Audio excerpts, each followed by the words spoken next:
Maaf. Maaf.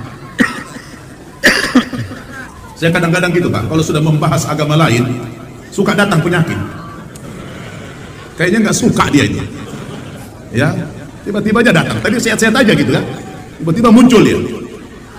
Itu ke daerah Kupang, NTT. Saya bikin di sana 2 pesantren mu'allaf di Kupang. Wah, saya bangun di mana? Di tengah-tengah komunitas Katolik. Berpindah tangan kitab suci itu kepada umatnya, oleh umatnya Pak, kitab suci itu diobrak-abrik, dirusak, ditapak, dikurangi, sehingga kitab suci itu menyimpang dari kebenaran. Sebab beginilah firman Tuhan,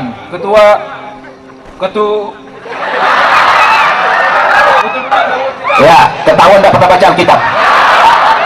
sebab beginilah firman Tuhan, keturunan. Kadang-kadang gitu Pak, kalau sudah membahas agama lain, suka datang penyakit. Ya, tiba-tiba aja datang. Tadi sehat-sehat aja gitu kan. Tiba-tiba muncul dia.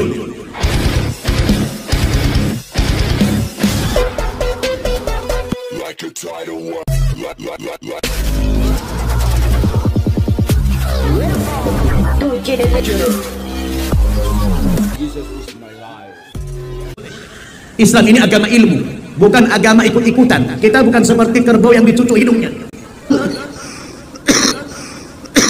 Bagus, kita dukung semua. Ada FPI, ada macam-macam, bagus. Tapi mereka jangan buta-buta amat dalam beragama. Dikasihlah dia ilmu-ilmu, betul? Karena organisasi penting. Kita organisasi penting. Al-haqqu bila nizamin yaghlibuhul batil bin nizam. Kebenaran kalau tidak diorganize dengan cara yang baik, itu akan dikalahkan nanti oleh kebatilan yang diorganize dengan cara yang maaf. Ya, masuk angin ini.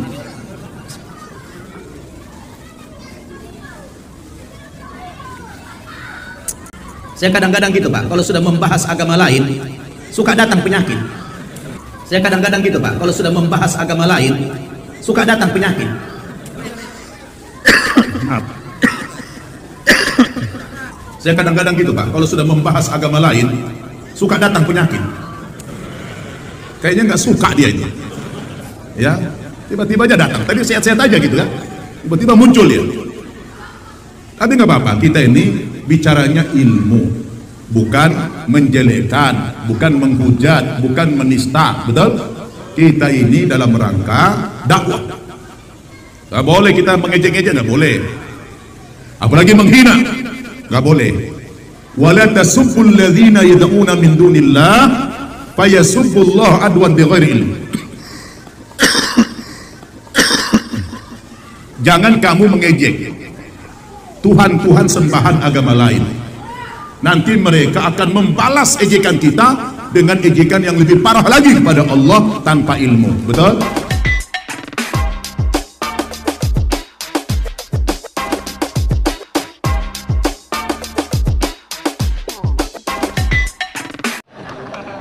Coba baca 1 ayat apa 2 ayat dari Alkitab. Baca 2 ayat apa 1 ayat dari Alkitab ini kitab suci agama lain, yang mana saja bebas. Kemudian apakah setelah dia membaca ini masih punya energi apa tidak? Ini pembuktian kebenaran agama. Yang bahasa Indonesia aja, yang mana aja? Ini boleh. Yang bebas aja, yang mana? Ya, boleh. Sebab beginilah firman Tuhan,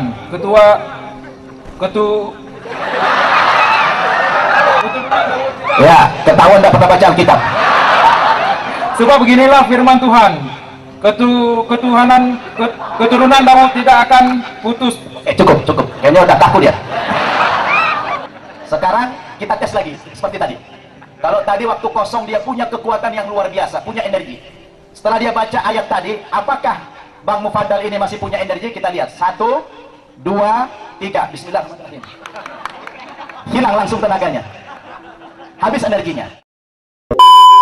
Si Ustadz Nababan ini bukan saja berpikiran tidak sehat, tetapi mulutnya juga saya lihat tidak sehat. Karena dia memfitnah bahwa orang-orang Kristen telah mengobrak-abrik kebenaran Injil. Sehingga Injil atau Alkitab yang dipegang, yang dipercayai oleh orang Kristen saat ini adalah sesuatu yang sudah tidak asli, alias Alkitab yang palsu. Kepada Allah Subhanahu wa Ta'ala. Indah Pak Islam. Dulu aku Kristen, ada masalah, tidak ada bisa dapat jawaban di kitab sucinya. Ada jawaban, Pak. Kenapa? Karena kitab sucinya bukan wahyu. Tadinya wahyu, Injil itu tadinya wahyu, Taurat itu tadinya wahyu, Zabur itu tadinya wahyu. Tapi ketika kitab suci ini ditinggalkan nabi-nabi itu, ada yang meninggal, ada yang diangkat ke langit seperti Isa. Berpindah tangan kitab suci itu kepada umatnya. Oleh umatnya, Pak, kitab suci itu diobrak-abrik. Padahal yang sesungguhnya bukan Alkitab atau Injil yang sudah diobrak-abrik oleh orang Kristen, tetapi pikirannya Ustadz Nababan inilah yang telah diobrak-abrik oleh kebodohan, yang saya tidak tahu ada roh apa yang masuk di dalam pikirannya, sehingga dia dengan fitnah yang begitu keji bisa menyimpulkan bahwa Alkitab orang Kristen ini Alkitab yang palsu, karena sudah diobrak-abrik, sudah diganti muatan-muatan yang sebenarnya, ada yang ditambah, ada yang dikurangi. Sementara mereka, Ustadz Nababan ini hanya bisa berbicara, dia tidak bisa menunjukkan yang aslinya yang mana. Inilah yang saya katakan, mulutnya pun tidak sehat ini Ustadz ini. Nababan mengatakan, waktu dia dulu masih menjadi seorang Kristen pengikut Tuhan Yesus, apabila dia mempunyai masalah, maka dia tidak bisa menemukan jawaban dari dalam Alkitab. Inilah yang saya katakan tadi, bahwa pikirannya si Nababan ini sudah diobrak-abrik oleh kebodohan. Entah roh apa yang membuat dia menjadi bodoh seperti itu.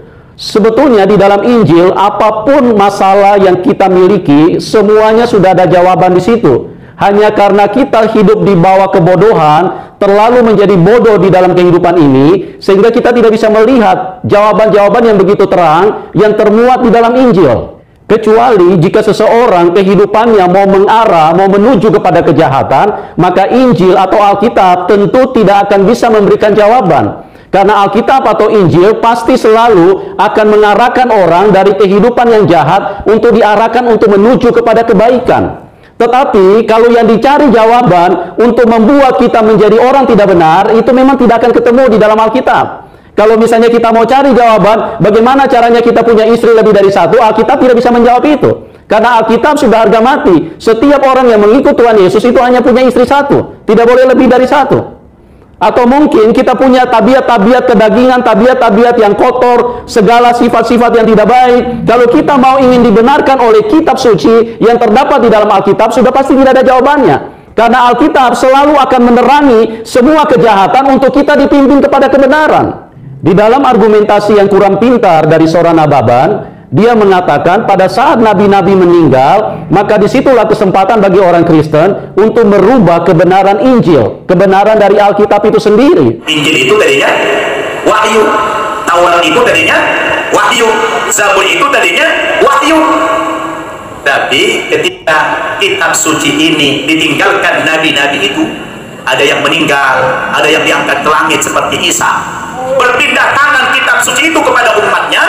Oleh umatnya, Pak, kitab suci itu diobrak-abrik, dirusak, ditambah, dikurangi, sehingga kitab suci itu menyimpang dari kebenaran. Saya ingin mengatakan ini merupakan argumentasi yang sangat rendah. Inilah yang saya katakan juga bahwa nalar dari seorang Nababan ini tidak berfungsi dengan baik, alias nalar yang tidak sehat. Karena apa? Karena dia mengukur bahwa kitab suci itu adalah milik manusia. Seolah-olah manusialah yang menjaga kitab suci itu. Seolah-olah kitab suci itu seperti kayak benda-benda yang dihasilkan, dikaryakan oleh manusia. Makanya pada saat pemiliknya sudah pergi, sudah meninggal, maka itu akan menjadi sasaran bulan-bulanan bagi orang lain. Ini kan otak yang sangat bodoh. Kitab suci itu bukan milik manusia, Nababan. Bukan karya manusia. Kitab suci itu karya Tuhan.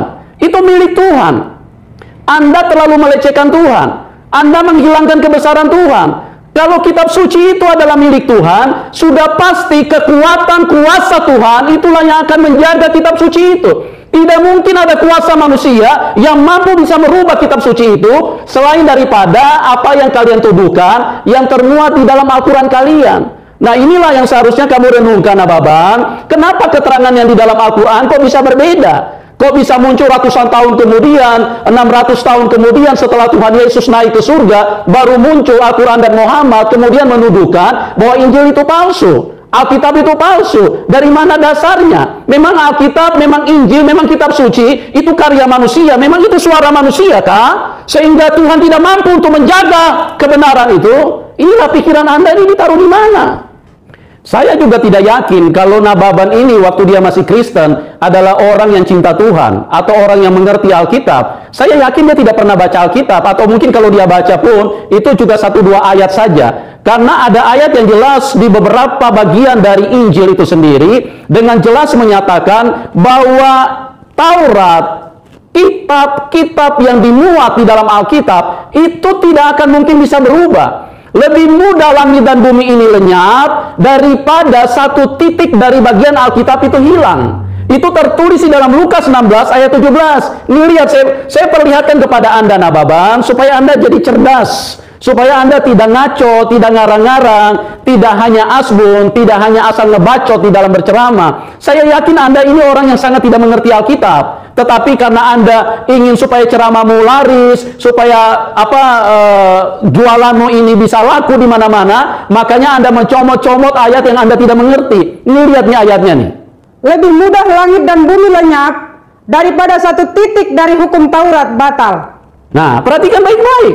Lebih mudah langit dan bumi lenyap daripada satu titik. Satu titik saja. Itu tidak mungkin bisa lenyap. Tidak mungkin bisa batal. Apalagi satu kata. Apalagi kamu bilang bahwa sudah diobrak-abrik, sudah dipotong, ditambah, dikurangi. Aduh, Anda punya pikiran ini saya nggak tahu. Ini kan apakah ada virus apa yang nyerang pikiran Anda? Kok bisa sampai sebegitu rendah Anda punya analisa?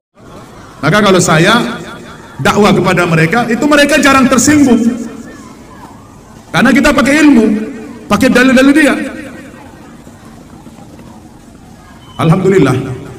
Saya sekarang ini ekspansi dakwah itu ke daerah Kupang, NTT. Saya bikin di sana 2 pesantren mu'allaf di Kupang. Wah, saya bangun di mana? Di tengah-tengah komunitas Katolik. Lalu saya bikin tulisan.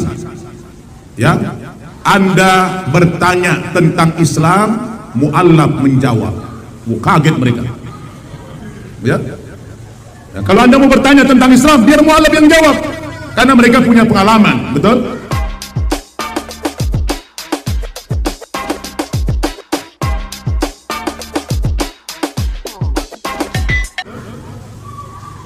Saya itu sering Pak didatangi oleh orang tua karena kita bagus mendakwakan kepada mereka. Tiba-tiba kata orang tuanya, Pak, Ustadz, ini anak saya serahkan kepada Anda, silakan anak saya diislamkan.